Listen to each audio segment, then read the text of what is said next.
सर्वांना क्रांतिकारी जय भीम।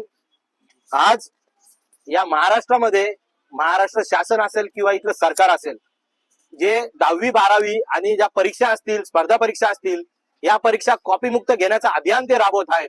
परंतु छत्रपती संभाजीनगरमध्ये फुलंब्री तालुक्यामध्ये आदर्श उच्च माध्यमिक जी शाळा आहे, या शाळामध्ये महाराष्ट्राला काळीमा फासणारी गोष्ट घडलेली आहे।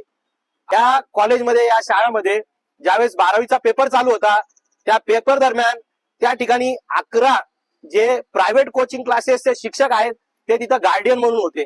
सर्वात महत्वाची बाब या ठिकाणी अशी लक्षात आली की प्रायव्हेट कोचिंग क्लासेसचे शिक्षक त्या ठिकाणी गार्डियनला कसं काय असू शकतात।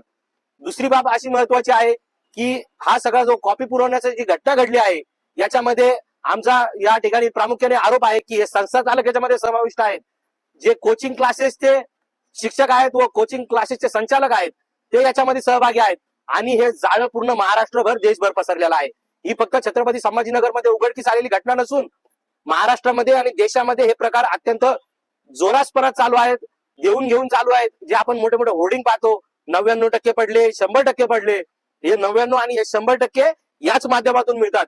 या ठिकाणी आम्ही एसपी साहेबांना विनंती केली आहे निवेदनाच्या माध्यमातून की हे जे 11 शिक्षक आपण पकडलेले आहेत त्यांची कशी करावी, चौकशी आणि यांचा सापळा किती मोठा आहे याची चौकशी करून यांचे कोचिंग क्लासेस बंद करावे।